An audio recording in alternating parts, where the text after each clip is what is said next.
George Finney, CEO, Well-Aware Security, and author of Project Zero Trust. Introduction. Reduce the blast radius. A breach of your third and fourth parties is mathematically inevitable. The Identity Theft Resource Center reported a 14% increase in data breaches in 2022 over the preceding year, which followed a 68% increase from 2020 to 2021, and 2020 broke the 2017 record with a 23% increase. The concept of zero trust operates on the assumption that a breach will happen, and it produces a strategy designed to reduce the impact, the blast radius, of that inevitable breach or incident.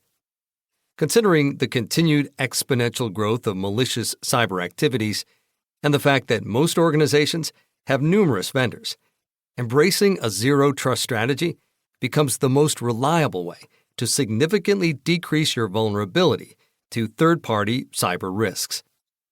In the past several years, cybersecurity risk in third-party risk management has increased significantly as malicious and criminal cybersecurity activity has also increased, up 800% since early 2020, according to FBI cyber reporting. In late 2021, the SolarWinds breach occurred, where a highly skilled and persistent actor utilized widely used software to infiltrate its ultimate targets, large technology companies and many three-letter governmental agencies. This breach served as a wake-up call for the cybersecurity and third-party risk management communities, a tangible example of a very dangerous and capable hacking organization leveraging a vendor to gain access to their intended targets/victims. Since then, the frequency of potential and actual breaches involving third and even higher-level parties has risen substantially, impacting organizations in a similar manner to the escalation in cyber activities. Even before 2020, organizations were struggling with the challenges of cyber and third-party risk management.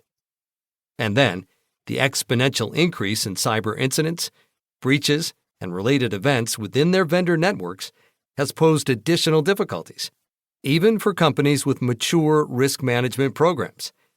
Considering all of this, how can we reduce the risks in this space when cyber activity is growing exponentially and advanced, persistent threat actors are taking advantage of control gaps?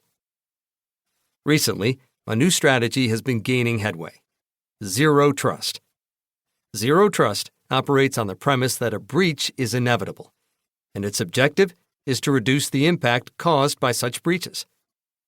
There is some truth to the idea that breaches are inevitable or bound to happen, considering the increasing number of cybersecurity and technology companies that have experienced breaches, despite having strong cybersecurity measures in place. This mindset also aligns with the reality that risk is never zero or completely eliminated. Cyber teams work to reduce risk. They cannot eliminate it entirely. Zero trust means implementing measures to protect assets and adopting a more mature identity and access management process, which will include incorporating features such as multi-factor authentication, least privilege, and enhanced network access controls.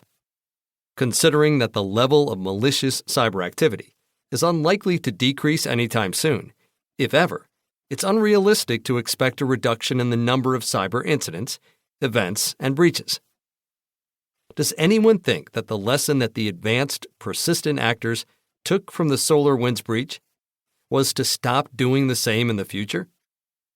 SolarWinds showed how easy it is for a malicious actor to use a third party to get access when customers don't hold their vendors to a cybersecurity standard.